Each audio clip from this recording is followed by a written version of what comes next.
Peggy 18.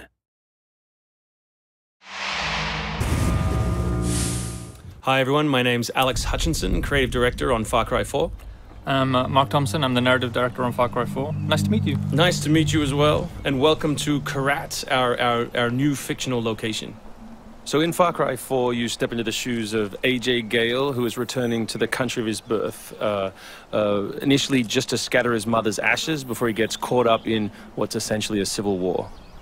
Kyrat is a fictional place based somewhere in the Himalayas, inspired by places like Nepal and Bhutan, and a bunch of countries from that part of the world. So looking out there, one of the core things of any open world game, that sort of excitement and mystique and hope of an open world is, what is all that smoke coming from? What temples are out there? What secret locations? So we've peppered the world with different places to find, all of them filled with loot and secrets and collectibles and all that good stuff. And of course, the open world of Far Cry is densely populated with a variety of different animals, beasts. And also that's some kind of yak. I don't even know what that animal was. Yak, I believe. Is it a yak? With next-gen fur. Next-gen fur, that's true. Individually modeled hairs. So you see here with the eagle, you won't see it in this demo, but you can be attacked from above for the first time in a Far Cry game. So we've tried really to play with verticality, to have threats above and below you. And obviously you can still get involved in the ecosystem of the animals and hunt. And you can throw bait now. Yes, to attract animals. And stuff like the eagle stealing the morale of the goat. Like, it isn't scripted, that's just what happens at the intersection of those two different AI systems talking to each other. The goal being that every player tells themselves a different story, that they get different surprises, that they have a different story to tell their buddies when they come to work the next day or go back to school or whatever. So there are a bunch of new tools in Far Cry 4, one of which you'll see here is the grapple. We wanted to make something that allowed you to clamber over those annoying cliffs you sometimes came across in Far Cry 3, and something that would also lean into the much more vertical, much more mountainous regions we were building in this game. And that was a pretty simple example, but the level designers get pretty crafty with the setups. We have these areas we're calling adventure zones in the new game, which will take you to places like temples, which you can see from afar, and force you to use the grapple in sort of really interesting and different ways.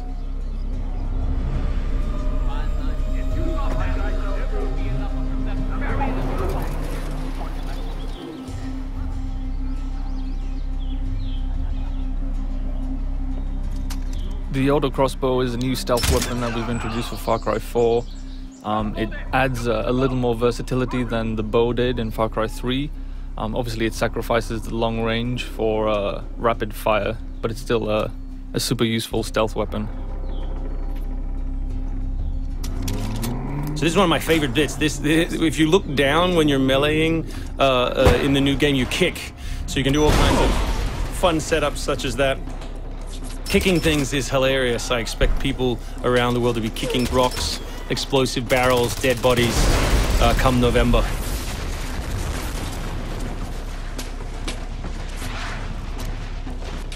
Our goal really was just to provide as many tools as possible, whether vehicles or animals or weapons or, goofy stuff, and let people fit them together any way they want. Yeah, and we've snuck a few features in that fans of Far Cry 3 I think are going to be surprised by. Drive and shoot. Yes. So drive and shoot, obviously it's a bit frustrating to be chasing someone forever and have to sort of drive in front of them, pull over and wait for them to get out. So now in the vehicles you can drive and shoot with any one-handed weapon. And you can also do driving takedowns from any vehicle, which I really like. So this idea of leaping from your vehicle into another vehicle, do horrible things to them, boot them out the side, and then continue on your merry way. You can now deliver death without even leaving your seat. So wingsuit is still here, and it's really cool, as you see, and actually when the space became more vertical, it actually became more fun. The mountainous environment means that there's a lot more wingsuiting to be found. And hopefully you won't get it before the middle of the game. You will. Hopefully you will get it before the middle of the game. That's the current plan. But we are many months away from watching you guys abuse us online. Means that there's a lot more wingsuiting to be found. And hopefully you won't get it before the middle of the game. So here you'll get a look at elephants.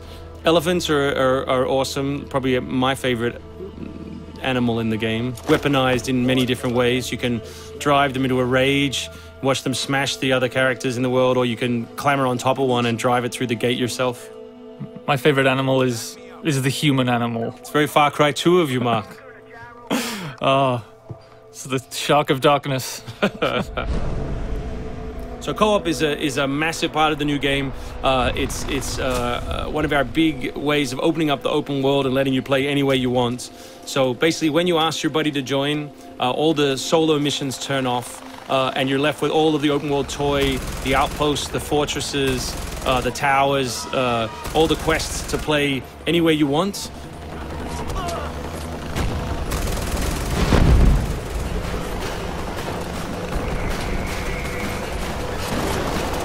All right, let's do this.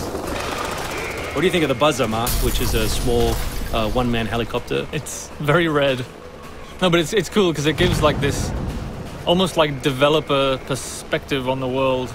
Like you normally in Far Cry 3 you could never really see an outpost, or you couldn't engage with an outpost from this kind of vantage point, which is really cool. So the outposts from Far Cry 3 were like the template for the fortresses. They're kind of like bigger, better, more badass version of the outpost to more badass. To paraphrase Cliffy B. Badassitude. So imagine charging that vehicle, atop the elephant as opposed to just watching it happen. We spent a lot of money on that feature. A lot of money. Perhaps we could have put that in a video. Very expensive. So thanks everyone for watching. We really appreciate your time, and we look forward to showing you a whole lot more gameplay in the coming months. The game ships, of course, November 18th worldwide on PS3, PS4, Xbox 360, Xbox One, and PC.